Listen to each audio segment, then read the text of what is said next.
Mr. President, thank you for convening a second meeting within just a few days. Remains dangerously fluid as M23 continues its offensive campaign in North and South Kivu.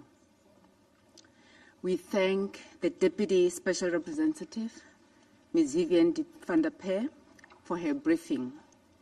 And again, we wish to recognize the presence of Minister Therese Kayikwamba-Wagner in the chamber.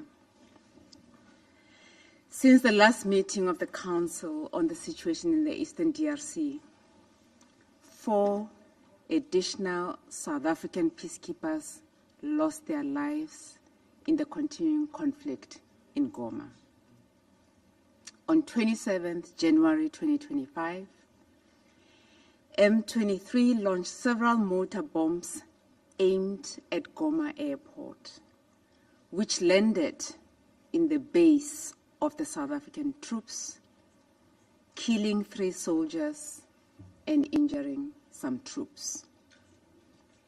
A 4th soldier, as Minister said earlier, succumbed to his injuries sustained during the weekend attacks.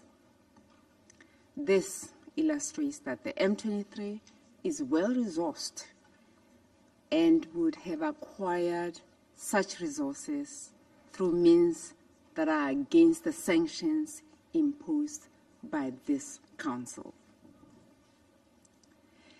It is a contradiction in terms that a major UN peacekeeping troop contributing country could provide resources to an illegal armed group that is conducting offensives against peacekeepers, civilians, and key infrastructure, thereby undermining the mandate of this Council. That must be addressed with utmost urgency. As we stated at the last meeting of the Council a few days ago, the future of UN peacekeeping and its credibility is at stake if we are to tolerate such violations without any ramifications. The Security Council must speak with one voice and act in unison to stop the carnage unfolding in the Eastern DRC. Unfortunately, a press statement of the Security Council, while sending an important political message, has proven to be insufficient in the current situation. Consequently, South Africa would like to highlight the following issues. Firstly, the UN needs to, as a matter of urgency, provide additional support to MONUSCO in order to reinforce operational positions. This is to ensure that MONUSCO can fulfill its primary mandate to protect civilians. This support will also assist to ensure that no further peacekeepers' lives are lost.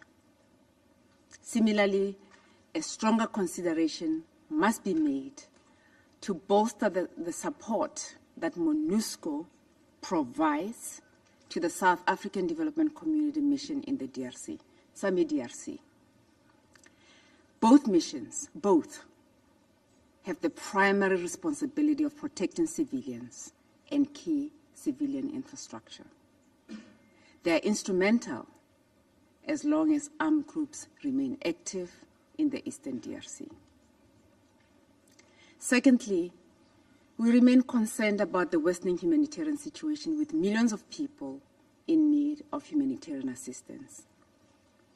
There is a need to ensure that appropriate conditions are created for humanitarian aid to reach people in need across Eastern DRC.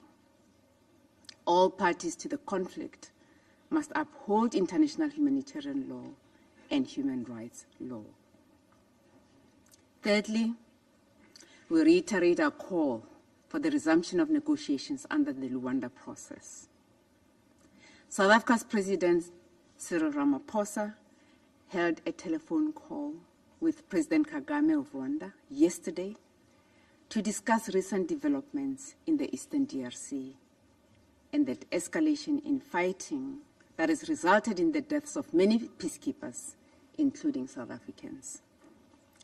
The two heads of states agreed on the urgent need for a ceasefire and the resumption of the talks by all parties to the conflict.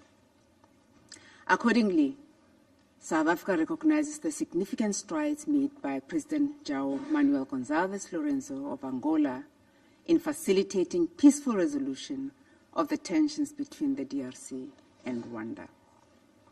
We urge parties to recommit to these talks and address all outstanding issues amicably to allow the region to return to peace and the restoration of the political rapprochement and good neighborliness.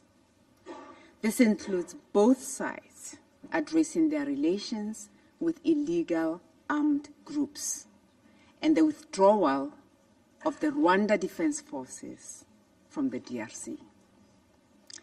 We thus look forward to the much-anticipated East African Community Extraordinary Summit likely to take place in the coming days, with the participation of both President Tshisekedi and President Kagame. Lastly, the Council needs to underline the importance of preventative measures to avoid the recurrence of the cyclical conflict in the Eastern DRC. It is well known that the genesis of this conflict is primarily the illegal exploitation of the Congolese natural resources. International and regional efforts, including those initiated by the International Conference on the Great Lakes region to address the problem of the resource scarce in the region, must be operationalized and supported. As I conclude, Mr. President, I wish to remind Council members that South Africa has suffered many casualties in this conflict. The reason we never hesitate in supporting peace efforts, even at excessive cost, is because we are a product of international solidarity at whose center was the United Nations. Therefore, the ultimate sacrifice of South African peacekeepers in the promoting peace and security in the Great Lakes region should not be in vain. Our plea is for this Council to always protect those who value, safeguard, and execute the mandates adopted in this chamber, and also hold into account those who violate the decisions of this very Council. Failure to do so can only undermine the credibility of and delegitimize the authority of this Council and the United Nations as a whole.